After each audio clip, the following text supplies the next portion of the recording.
Thank you everyone for joining and welcome to today's webinar.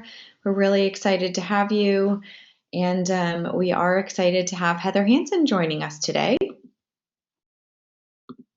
I'm just going to quickly introduce and welcome Heather and then pass it over to her to hear her 5 ways to win on your next video call or conference call. So excited to welcome Heather. She's the CEO and founder of Advocate to Win. Heather spent 20 years as an award-winning trial attorney, has a degree in psychology, and is a trained mediator. She presented her proprietary tools to help people advocate for their ideas in places around the globe and has appeared on NBC, Fox News Channel, CNN, MSNBC, CBS, and Sirius Radio. Heather's also the author of the bestseller, The Elegant Warrior, How to Win Life's Trials Without Losing Yourself. She's the host of the Elegant Warrior podcast, and she's also working on her upcoming book right now called Advocate to Win. So today we're going to hear her 5 ways to win your next video call or conference call. Heather, thanks so much for joining us. Thank you, Caitlin. Hi there. I'm so excited to talk to you about winning. I love winning. For 20 years, as Caitlin mentioned, it has been my job to win. I have represented doctors in medical malpractice cases. And when I walked into the courtroom, my goal was to leave the winner. Now, though, I work with my clients and my coaching clients on how they can win. And the definition of win is a little bit different. So in the courtroom, it's a zero-sum game. Someone wins and someone loses. But in life and on these calls and in meetings and in sales, hopefully everyone can win. So the definition that I'm talking about today of win is to receive something positive because you have earned it. And how do you earn it? You earn it by advocating. So the something positive might be, you might be on these calls to get sales. You might be on these calls to do some marketing and get attention for yourself or your business. You might be on these calls to get loyalty from your team members and your colleagues. Or you might be on these calls to get engagement from some of your clients. And you're going to win all of those things by advocating. And that means you're building credibility. It means that you are owning your charisma. It means that you're asking effective questions. And I work with my clients on all of those things. But today, specifically, I want to talk to you about my focus process. Now, my focus process is a way to advocate in life and on camera. But of course, today we're going to focus on doing it on camera. I get this experience in part from my television work. For about 5 years, I've done legal analysis for NBC, MSNBC, Fox News, CNN, CBS, and I've also been an anchor at the Law and Crime Network, which is Dan Abrams' streaming network.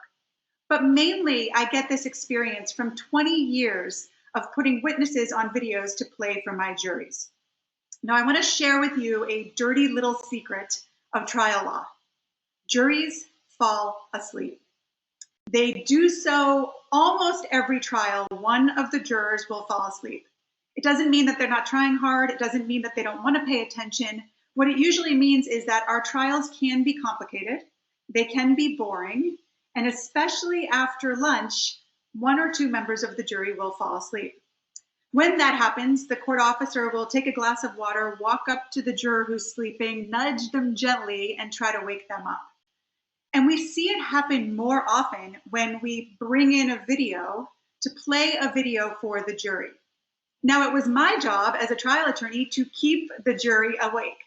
I wanted to keep them awake to my credibility, to my charisma, to my questions, and to the case that I was advocating for. You want to keep your jury awake as well, and this is how to do it.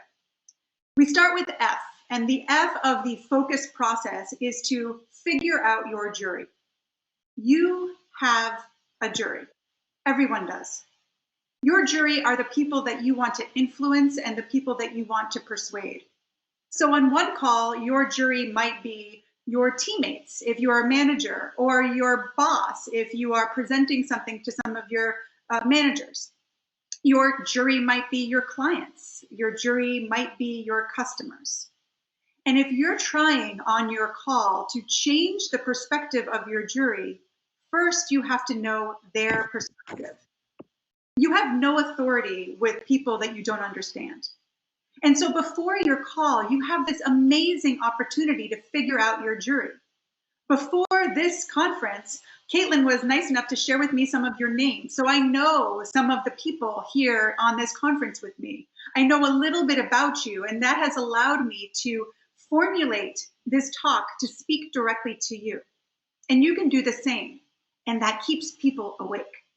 So a perfect example of this happened in one of my trials. It was a case where we were talking about the doubling time of cancer, and it was super complicated. And jurors were, in fact, falling asleep. Two of the biggest offenders were a carpenter and a contractor. And I had to put my expert on video to play for the jury. So I told the expert about the fact that the jury was getting tired and bored and that this was complicated. And I also told him a little bit about the members of my jury. He was a surgical expert, and when he testified on video, he compared the surgery that was at issue in the case to building a house. Now, when we played that video for the jury, the carpenter and the contractor leaned forward when this expert started talking about building a house. They were nodding their heads. They were taking more notes. They were engaged because that expert was speaking directly to them. So take what you know about your jury, find out as much as you can about the people that are going to be on the call with you, find out why they're there, what they want, what they're afraid of, what their problems are, and then speak to that on your call, and you'll be more likely to win. So the F is preparation, and the O is also preparation. We're going to get to the presentation in a minute. But the O of focus is organize your evidence. Just like you have a jury, you have evidence. Your evidence is your statistics, it's your data, it's your ROI, it is your KPI, your key performance indicators. It is stories about your product. It is testimonials from clients and customers that you've had before. It's referrals, it's pictures, video, audio. We could talk about your evidence all day long. You want to collect all of the evidence that is going to support you on this call, and you want to organize it. And here's the thing about organizing evidence. That means that you're not only going to look at the evidence that most supports you for the call, but you also want to look at the evidence that could, in fact, make you lose. I call this my win, lose, weird process. You look at all the evidence that can help you to win, and clearly on your call or conference, you are going to be using that evidence. But you also want to look at the evidence that might make you lose for a couple of reasons. One is that you'll be more prepared for it. If it comes up on the call or conference, if your manager or your teammate or your client brings up the fact that you've had a drop in sales or a reduction in your output, you're ready for it. And it also makes you more confident. And later on, when we talk about presentation and body language and tone of voice, confidence is an important part of that. So you want to have organized your evidence so that you're ready, so that you know how you could lose, so that you're more likely to win. So that's the F and the O, and now we get to the C. And the C of the focus process is to create your exhibits. Exhibits are the things that you want your jury, the people on your call, to be looking at. So depending on who your jury is, you might want them to be looking at a graph or a chart or some pictures or some ideas that you have or a video or an audio. Now, when I work with my clients one-on-one, I always tell them that if we have done our job, they become such great advocates that they actually turn their adversaries into their advocates. And the way that you do that, the way that you get referral business, the way that you turn the people around you into advocates is by advocating very well and by creating exhibits so that they have something to use when they're trying to advocate for you. And that's what these exhibits are. Now, for conference calls and for calls, it's really great to provide that material to your audience, to your jury ahead of time. Studies show that CEOs would far prefer to have the materials that they're going to need for a call 24 hours in advance of the call so that they can prepare any questions they might have, so that they can review the materials that you're going to be presenting. That's one of the reasons that I asked Caitlin to share my focus process so that you would have an exhibit to refer to as I go through the process. When you create your exhibits and you give them to your jury, you're giving them something to advocate for you with. And that's another way that you can win. So we've talked about the preparation, and now we're going to get to the fun stuff and probably the reason that you came to this call, and that is the actual call itself. But once again, I'm not going to start with presentation. That's the last thing that I want to focus on. I want to start by focusing on the you, which is to use your ears. So many of my clients want to focus on how am I going to present? What's my body language going to be? How should I stand? What should I wear? How should I hold my body? And I always want to back them up and encourage them to focus more on how they're going to listen. It is so important on these video calls, especially. You know, if we're talking about Zoom and you Skype, most of these, you have the opportunity as the speaker or the primary speaker to see the people who are attending the call. And if you are one of the people attending the call, you can make great strides towards winning by turning on your camera and listening actively. Listening actively means looking at the camera and not your phone and not your papers and not what's going on in your kitchen and not wandering around your house, but truly listening actively. That does a number of things. Number one, a host of studies show that listening actively actually makes the speaker, that's me in this situation, give you more information, and it's more relevant information. So if you're advocating for a sale or a raise or a promotion, and you're getting more information and more relevant information from your boss or your client or your customer, that is, of course, much more likely to lead to a win. You also want to be listening actively because they see you, and in seeing you, they're going to be more likely to remember your name and who you are if they see that you're actively listening. I know this from experience. I have been giving a lot of virtual trainings to my clients in the past 2 weeks, and I can tell you the names of the people in those audiences, my jury, that were listening, that were paying attention. I could see them looking at me, and it made me more likely to have more energy and to give them more information. And if you want the speaker in your conference to remember you well and positively, turning on that camera is key. And then really listen. So first of all, you want to listen to the substance of what the person is saying. You know, when I was a young attorney and we take depositions before we go to trial, depositions are our opportunity to ask all the questions we could ever want to ask, so that at trial we can ask very specific questions that lead to our wins. And when I was a young lawyer, I would write down my list of questions for my deposition, and I would go into my deposition and I'd ask the first question, put a check next to it when I got the answer, and move on to the next question. But I wasn't listening to the answers, and I was missing so much. I was missing evidence. I was missing information. I was missing all the things that I could have been following up upon. And now, 20 years later, most of my depositions, I don't even go in with notes. I'm there to listen to the answers and then ask questions. And you want to do the same in your video calls and conferences. Yes, prepare. We've talked about preparation, but really listen to the answers, listen to the conversation, and think to yourself, why are they telling me this? And then, and this actually answers one of the questions that someone had before this conference, listen to tone of voice. I'm a little bit obsessed with tone of voice. I talk about tone of voice with my clients until they're ready to roll their eyes at me. But tone of voice tells so much about a person. Did you know that a woman's tone of voice grows plants faster than a man's does? And you can tell whether or not a partner's cheating by listening carefully to their tone of voice. And probably what's most important with respect to the question that came in, which was, how can you read tone of voice and the emotion in tone of voice more effectively since you have less body language? The answer is pretty simple. Trust yourself. Believe in yourself.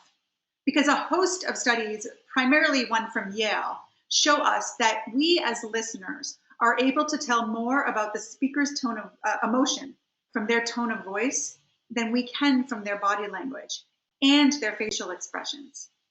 And the reason for that, it makes sense, right? We are raised to smile when we're feeling sad or angry, and to hold ourselves in a certain way even when we're feeling upset. But it is much harder to hide your emotions in your tone of voice. And that gives you as a listener a huge advantage. If you are really listening to tone of voice, you can tell if someone's upset or angry. I do an exercise with my clients in some of the workshops that I give where we put on blindfolds and we practice this. And yes, some are better than others. I do a lot of work with call centers. People who work in call centers can tell tone of voice like that because they do it every day. CEOs and people who are in positions of power sometimes aren't as good at it. But with practice, we can all start to read the tone of voice of the person we're speaking to. And it really helps if you are all in.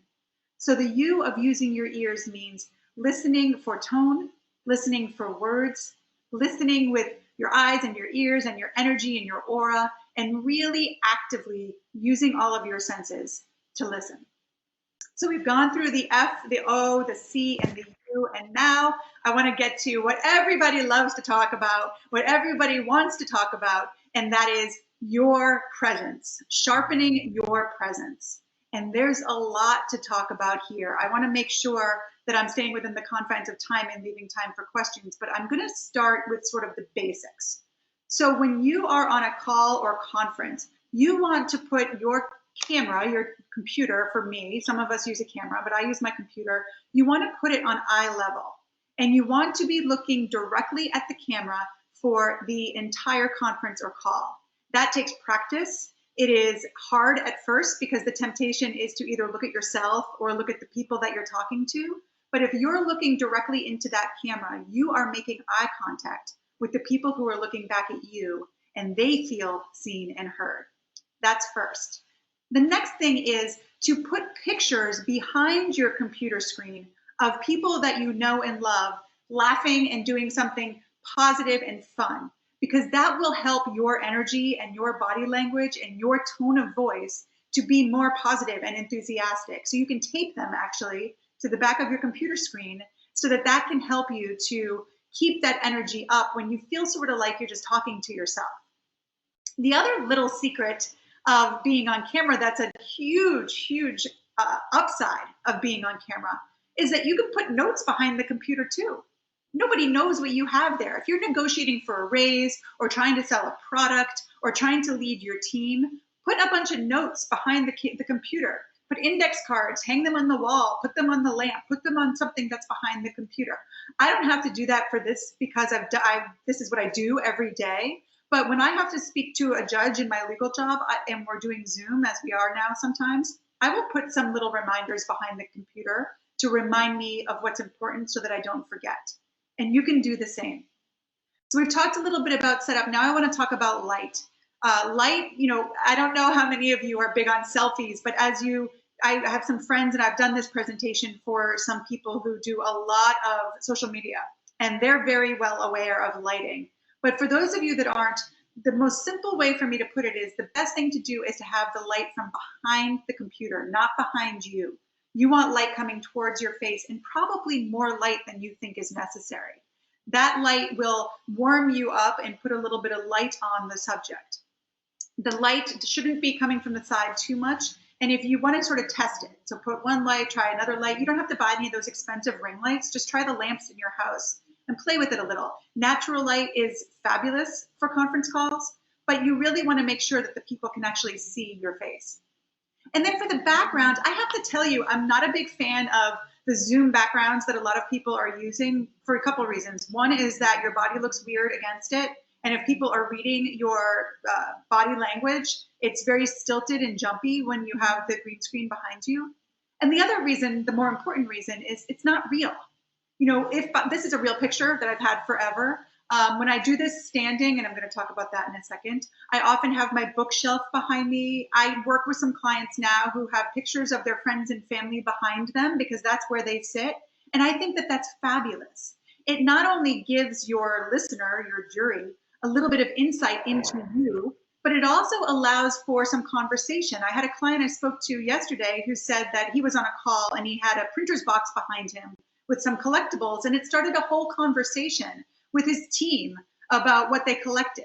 So don't be afraid to be in front of the things you love and the things that you use and the things that are important to you, because it allows your jury to know you a little bit better. And then with respect to the body language itself, one of the major drawbacks of video is that it doesn't speak to all of the senses. So you can see me and you can hear me, but you can't touch, smell, or taste me. And some say there are more than 5 senses. There's something called proprioception, which is the sense of you and I in space and how close our bodies are. And we lose that on video. There's also thermoception, which is feeling the heat off of objects and bodies. And we also lose that on video. And because of that, your lizard brain, the part of your brain that is focused on your survival, it gets really nervous and anxious. And so video calls can be exhausting. You might find that at the end of your day, when you've done Zoom and Skype and Google Hangouts all day, you are totally wiped out. And that's because that part of your brain has been anxious. And one way to overcome that anxiety is to use your hands. Because you see, if you can't see my hands, if I keep my hands down here the whole time, the lizard part, it's so hard for me. The lizard part of your brain thinks that I'm dangerous because I might be holding a weapon. And that means that you trust me a little less and you're a little bit more anxious. But if I have my hands in a place where you can see them, you are a little bit less anxious because you know that I'm not holding a weapon. So you want to make sure that your camera is such that you can see not only your face close enough to read facial expressions, but also so that you can see your hands and that your hands are moving around effectively and that your gestures are good. The other piece of gesturing is your tone of voice. A lot of my clients think that they can't control their tone of voice, and that's right to a certain degree. If I have a very high voice or a very low voice, there's not a lot I can do to change that. But there is a huge, I could give a whole webinar just on how you can work with your voice to advocate for yourself more effectively. Modulation, timing, pauses, they're all extra important on video. And especially if you are on video with others who are non-English speaking primarily listeners. You want to make sure that you're using shorter sentences, that you're speaking more slowly, and that you're doing what you can to control your breathing and your tone. That might mean standing up because that opens up your lungs a little bit more effectively. I challenge you to remember the last time you saw a singer really belting out a song sitting down, unless they were playing an instrument. The reason they stand up is because it opens up the lungs. It also allows you to make more natural gestures, and your tone of voice will follow those gestures. There's a whole host of things that you can do to work on tone of voice. And I think that I would underscore all of this by reminding you that you have an enormous amount of control. You can win your next call or conference on video. You want to prepare with the F and the O and the C, and then you really want to use your ears and be focused on listening, and then sharpen your presence with your body language, your energy, your tone of voice to make sure that you are effectively advocating for your case. I always say that facts tell, stories sell, but advocates win. If you put the time and effort into focusing on the focus process, you will be more likely to win your next video call or conference. I will end with a story that I often tell my clients about body language and hand motions specifically. So I represent doctors when they get sued, and they are really nervous before they go and take the stand. It is not their natural habitat. Just like these calls and conferences are not likely your natural habitat. You're used to meeting people in person. And when the doctors get nervous, one of my main jobs, after having prepared them to testify for weeks, one of my main jobs in the moment is to calm them down. And this is a story where I didn't do the best job at that. I normally will calm a doctor down by talking about their weekend or their plans for when the trial's over or the last movie they saw. But I had just read a study about hand motions and the fact that for TED Talks, the people who had the most watched TED Talks and the people who had the least watched TED Talks had one major difference, and it was the number of hand motions. The people with the most watched TED Talks had many, many more hand motions than the people with the least watched TED Talks. And I found that fascinating. I've been studying this stuff for years. My mistake, though, was to share that study and how fascinating I found it with the doctor right before he went up to testify. And when he took the stand and stood before the jury, he conducted an orchestra with his hands. He knocked the microphone off twice. If the jury was looking at me, they were seeing some pretty tense body language, but we won that case and the jury loved him. When I spoke to them after the case, they couldn't get over how personable and likable and credible they found him. Now, was that because he used his hands? Absolutely not. It was because we had prepared. It was because he had listened, and it was because he had sharpened his presence. He had advocated for himself, and he had won. And you can do the same. Now, I want to answer your questions. I know that we have time, and I will stay with you as long as Caitlin's okay with it to answer your questions. I do know that there were some questions that came in before the webinar. The first, I hope I've already sort of answered, and that is in reading tone of voice. Reading tone of voice it's something that takes practice, but you have to know that you're better at it than you think you are. Think about the last time that you spoke to your child or your partner or your sister or brother. You could hear in their voice whether they were upset or sad or down. I know my mother, with all that we're going through right now, immediately knows if I'm having a good day or a bad day. So trust yourself a little and then practice it. Practice trying to weigh the tone of voice that you hear against what you're seeing on the camera. And you'll find that you get better at it and that you already are pretty darn good at it. Now, the next two questions sort of go together, and this is really practical stuff. So the first is, what do you do when two people are speaking at the same time on video conferences? And this brings me back to my TV stuff. So for 5 years, I've been doing television work, and a lot of the time they'll have two lawyers on to sort of argue whatever case it is that they're talking about in the news. And you've seen that happen. You've seen talking heads fighting on television all the time. And then you see the anchor as moderator. The anchor steps in and says, Heather, what is that you said? Jonna, will you repeat yourself? And it makes so much sense. If you have a big video conference coming up, to either have someone internally serve as your MC, your host, your moderator, or to hire someone to do that. I do this for my clients quite often, to organize the talk and make sure that it flows well, and to make sure everyone is heard and engaged, and to make sure that if two people have spoken, that both people get their chance to speak, and to really be paying attention to the body language of everyone in the group so that they can make sure that the discussion gets to the points that it needs to get to. So to answer that question about two people, it really helps to have a moderator, even if you just rotate. If you have a weekly meeting, have a different person every week serve as the MC, and that person is making sure that perhaps they're raising their hand if they want to speak. Some of my clients do that. Others just let it be a free fall with me serving sort of as the mediator, and I do have mediator training, so that's very helpful. But hopefully that's answered that part of the question. Then the other question was, how do you keep video with many people engaging? And I think the answer is much the same. If you have one person who's making sure that we're touching in, speaking with each and every person on the call, and making sure that they're included and they're engaged and we're getting their insights and their ideas, it can make for a much more engaging call. And it also allows for those people who might be more introverted or more uncomfortable on camera to speak up. It's really hard. Not everyone likes to be on camera. Not everyone likes to be talking. I mean, no one does. I don't like talking to a green dot either. But some people are more comfortable with it than others. And for those that aren't as comfortable with it, having an MC, a host, or a hostess to sort of try to bring everybody into the conversation can be enormously effective. I hope that I've answered that question. Let me see. I think there's more questions here. Okay, so Michelle asked, how do you listen and read a room when you can't see people? So yes, that happens a lot where people don't turn on their cameras, right? And so right now, for example, I am speaking to myself, which I'm trying to ignore, and I'm looking at the green light, which is where I see you.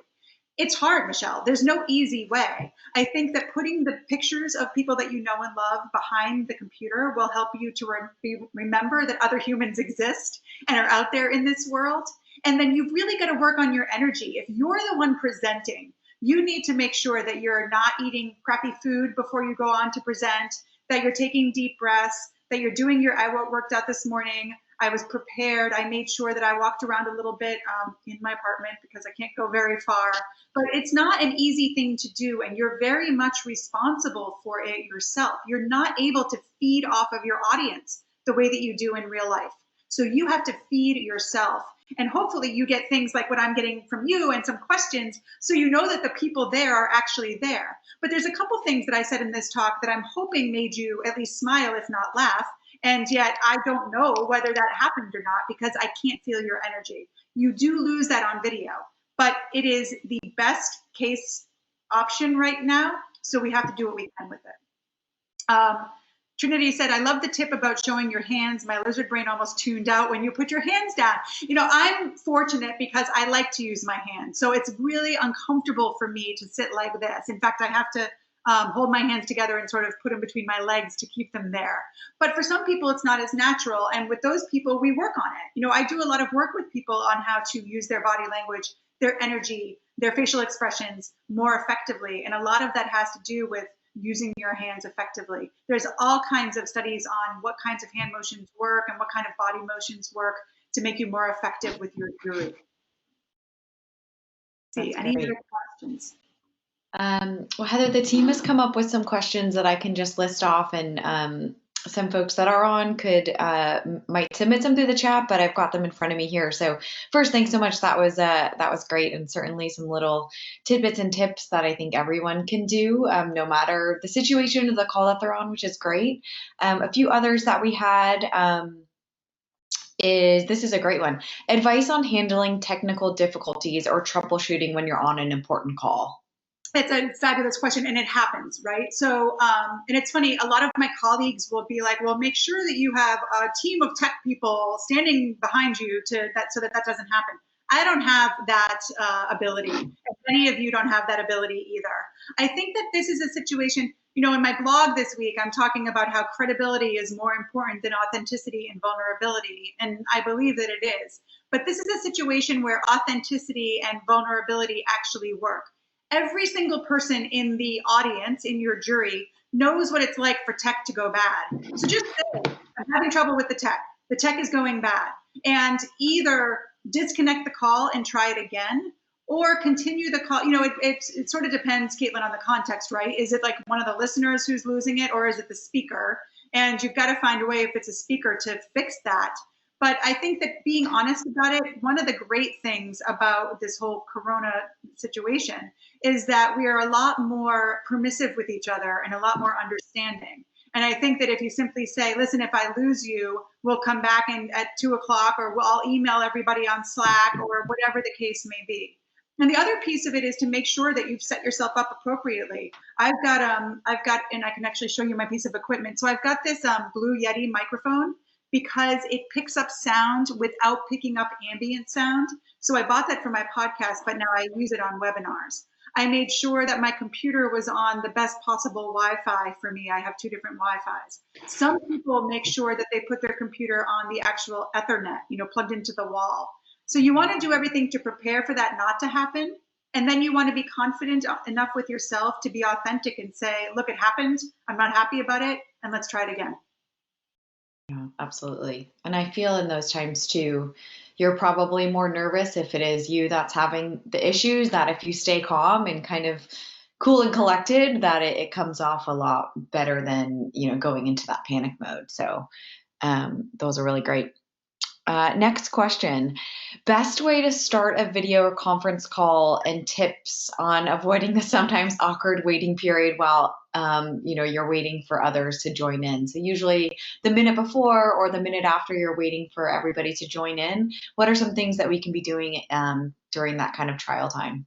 Listen, studies show that a great thing to do, and there's not a lot of studies on Zoom calls because they're relatively new, but there are some. And studies actually show that that's a great time for small talk.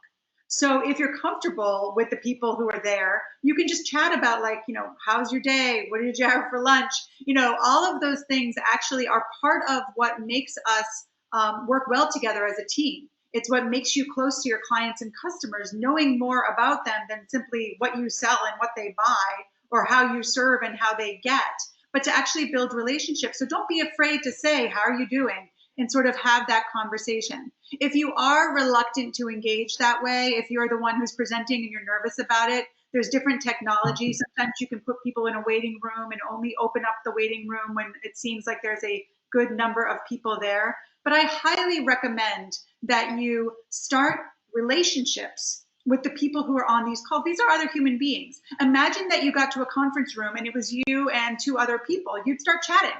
You know, what are you doing this weekend? What are you binging on Netflix now that we're not allowed to leave our darn houses? You know, that it try to make it as much the same as you can. And also checking in with people like that will guide the conversation. You might hear something from one of your jury members in that small talk that you can use during your presentation to speak directly to them. So don't be afraid to be human. Amazing, thanks. And we just had another question come through the chat, and we actually had a couple questions that were similar, so I'm going to package them together. Nancy asks, what do you recommend to create a professional and attractive background for video calls? And similarly, we had the question of, you know, where to hold a call, you know, especially as we're all home. If you don't have a home office, what should be behind you, and what should kind of your setup look like? So it's so great. I've been doing this a lot for my my coaching clients. We've actually been going through their house and figuring out different rooms where they can do it, because a lot of them, I live in Manhattan. A lot of my clients would hold up in places where they don't live. So I think that an attractive picture behind you is fine. A colorful wall. I worked with a client yesterday who was originally doing her conference calls in front of like just a random sofa. And then as we walked around, her fiance had this beautiful deep red wall with a couple of pictures on the wall. So she did it in front of that.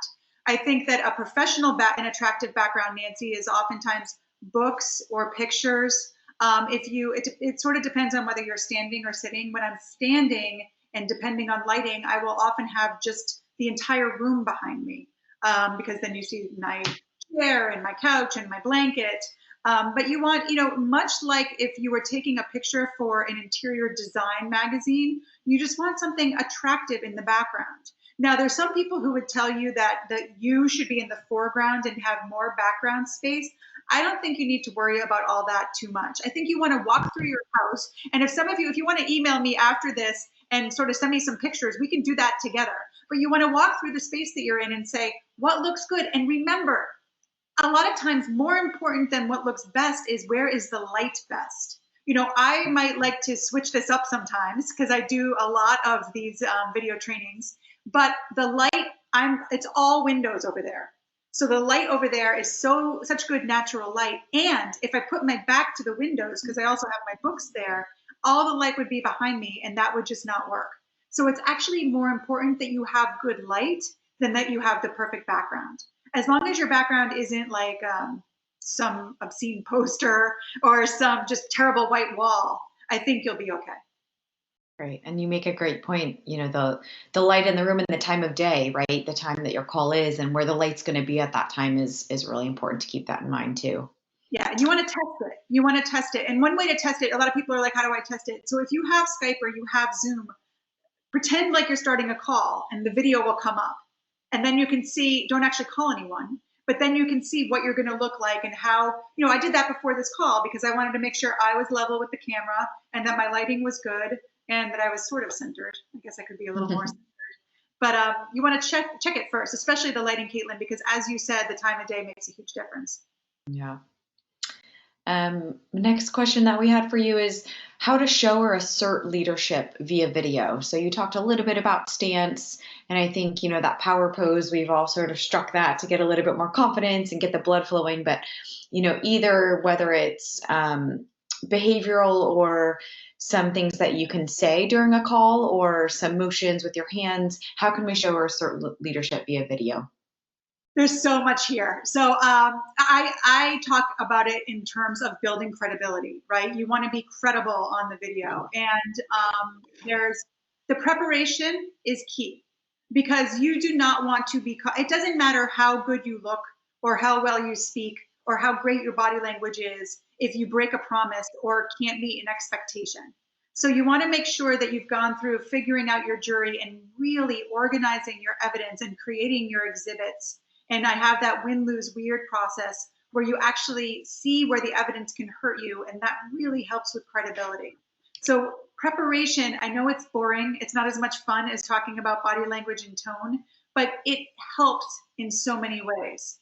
Then when we're talking about the presentation, there's a lot of things that we can do. I'll touch upon just a few of them. Standing is probably better than sitting. I say that, and yet I'm sitting. But for certain talks and for certain, if I'm especially nervous or especially need to assert myself, I have a video call with a bunch of other attorneys later on this week that might get contentious. I'll likely stand for that. So you want to use your body language and open up your posture. As you mentioned, Caitlin, the power poses are sometimes helpful with that. Hand motions are sometimes powerful with that. One hand motion that has been proven to be something of power is this. It looks, if you look at politicians, good politicians, you'll often notice them doing the steepled hands. And another thing, especially for women, is tone of voice. So, you know, if you have a very high tone of voice, there's not a lot you can do about it. But so many women have different habits that they've picked up, like upspeak, where you sort of end your every sentence with like a question. So you end every sentence like a question. Or vocal fry, where you sort of talk in the back of your voice. And I have two things that I work with my clients on that, and this is with the help of a speech pathologist. But what I tell them to do is to imagine that you're shooting a feather out of your mouth with every word you say, because the forcefulness of making that feather leave your mouth helps you to overcome vocal fry because you're not holding the words in the back of your throat. And then if you're imagining the feather going from high to low, your voice will follow that imagining. So rather than imagining something going from low to high, you imagine it from high to low, and that will give your voice some gravitas. And as I said before, tone of voice can actually have more impact on your listener than your body language does. So we work a lot on that with my clients. I actually have them practice something called Jinshin, which is a Japanese art of sort of acupressure. I had Alexis Brink, who is the premier voice of Jinshin, on my podcast, The Elegant Warrior. And she goes through some of the holds that you can do, but there's holds to do to decrease your anxiety. And it's really easy. I can show it to you right now. It is to take your thumb of one hand and use the fingers of the other hand and apply some pressure so that you can sort of feel the blood moving through while you breathe deeply. And that's meant to quell your anxiety. I know it works for me. Now, I was a thumb sucker, so I know that there's a lot of anxiety points on my thumb. But studies show that that type of thing also can help you to be more grounded and therefore act like more of a leader, and in my words, more credible on your call. It's great. As we all, I'm sure, are sitting here with our fingers pressed together or putting pressure on our thumb, right? Yeah. Whenever I go on television, without thinking about it, I find myself doing that, you know, in the makeup chair. So I know for me, it's an effective way. And actually, to give you a little bit more information, it's really interesting. Each finger has a different emotion. So the index finger is fear. So you grab that if you're feeling fear. The middle finger, rightfully so, is anger. This finger is sadness. And this finger is trying too hard or trying to impress. So they spell out fast. And in Jinshin, you can use each one of those fingers to sort of quell that emotion. Amazing. Want to be mindful of time, so we have one more question to wrap things up, and hopefully this will leave us with a little teaser into your book. So as we mentioned, Heather is working on her book right now titled Advocate to Win. So leave us with the best way to advocate for others on a conference call. So whether that's your manager or your managee or somebody else, how can we advocate for others? It's a great question, and I love that you're focused on advocating for others. Normally, that comes more easily than advocating for ourselves, but it's a lot of the same answers, right? So you want to work with that other that you want to advocate for and work with them to organize your evidence. Know what evidence supports what they need and know what evidence might make them feel like they might lose. Now, sometimes the opportunities to advocate for another come up in the call, right? So if someone on the call is rude to the other, then sometimes you will, in that moment, feel the need to advocate for that person. I always feel like the best way to disarm bullying, harassment, any of those things is with a question. So you can oftentimes advocate for others by simply asking a question like, what was that you said? Or did you realize how that came across? I mean, there's a lot of ways to ask questions so that you don't feel like you're then attacking, but you're actually standing up for a person who might be being treated in a way that you don't think is appropriate. The great thing about advocating for others is the more you do it, the better you get at it, and then you can bring that and carry that on to advocating for yourself. If the person who asked that question has a specific experience, I'm happy to answer that with a little bit more context. Great. Thank you. Those are all the questions that we had. And I want to thank Heather so much again for joining us. Again, she shared her 5 ways to win on the next video conference call. Lots of tips that we can be doing even from home. Be sure to check out Heather's podcast, The Elegant Warrior, and we'll watch out for your book, Advocate to Win, coming out in the next couple months. Thanks so much, Caitlin. Thanks for having me. Stay well, guys. Take good care.